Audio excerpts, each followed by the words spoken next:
Legal cases, legal issues, legal matters. You're watching WFTV's Law Talk with anchor Christopher Heath and expert legal analyst, attorney Mark NeJame. Hi, I'm Christopher Heath. You're watching WFTV's Law Talk. Joining me is Mark NeJame of the NeJame Law Firm and Pasha Tagdiri, who is in the Civil Litigation Division over at NeJame Law. We're talking about today the gig economy. And listen, in 2020, a lot of people found either their jobs reduced, they found their jobs eliminated. All of a sudden, you have people going out there and getting kind of that side hustle, getting that second job, either delivering groceries or maybe going over to somebody's house and building a piece of IKEA furniture. But that all falls into what we now know as the gig economy, and the law once again applies to this. Law is always behind society. And so now the law is catching up to it as always. And you said the term, side hustle. It's now become part of our vernacular. And with that, though, comes a whole range of new considerations. Is somebody an employee? Are they an independent contractor? Do they have their own business? What are their tax requirements? What are their liabilities? What kind of exposure do they have legally if they get into an accident or if they deliver something that might be toxic or hurt somebody? All those issues come into play.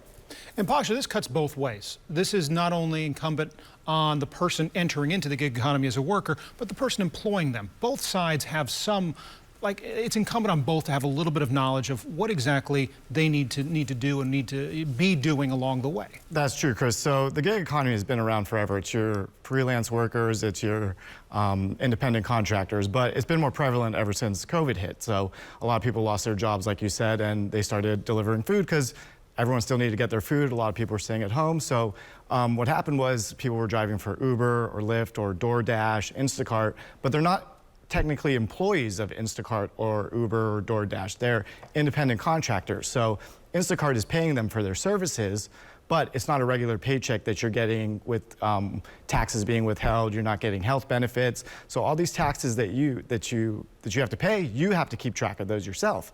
You have to pay for your own insurance.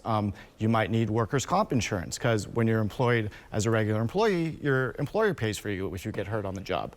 If you're working for Uber or DoorDash or Instacart, one of these places, you don't have that protection. So you need to factor all these things in because yes, you do have the more freedom and flexibility that you don't with a 9-to-5 job, but there's other considerations that need to go in place. Another consideration seems really broad because you touched on, the withholdings and all of that, but it's everything from I'm driving my car, am I driving your car, and what does my car insurance look like? What am I being asked to do? There is so much complexity to this, and so many people get into it thinking I just need to make some money and that's kind of the end goal. But along the way, there's a lot going on. Well, you're right on point. And then all of a sudden, people start realizing, well, can I deduct my car? Can I deduct my gas? So all these considerations come into it. And it's become especially relevant because post-COVID, we were already heading in that direction. And then COVID brought it to a new level. So now that's become a normal part of our economy. And it's also part of the reason that we're seeing wages rise across the board. Why? Because people realize that rather than making minimum wage or $10 or $12 an hour or whatever they were being paid, they can make a lot more, presumably, by taking one of these gig economy positions as a worker. But it's not as simple as, in fact, some people think it is. And now as we're evolving and maturing in that area, we have to figure out what does it cover. And it's also, too, one of those things where I think when people get into the gig economy, they're not looking to become overnight millionaires. I need to make a little extra money, and so they don't think that I might need to talk to an attorney or I might need to figure out what the law says. But the law doesn't care if you're making $15 a day, just occasionally driving Uber, or you're making $15,000 a day. That would be driving a lot of Uber, but I mean, still, the law doesn't care how much. It's the principle, the fact, and that's really what's important, right? Yeah, exactly, Chris.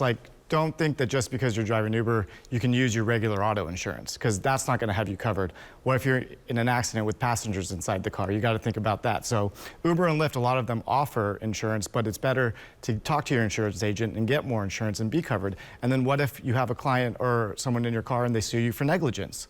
You need to be covered for that as well. So it's important to talk with an attorney or talk to your insurance agent to make sure you're best protected. And that's, at the end of the day, really what all this is about, is kind of just getting the information, because, again, so many people, as you said, we're heading in this direction pre-COVID. COVID accelerated it. this is the world we're in right now. We are. All right, Pasha, thank you. Mark, thank you as always. Chris. If you would like to watch more of these segments or any of our others, Law Talk segments, visit our Facebook page, WFTV.com/legal, or join us each week right here on Facebook. I'm Christopher Heath, and thanks for watching. WFTV's Law Talk was brought courtesy of the Personal Injury and Accident Division of NeJame Law.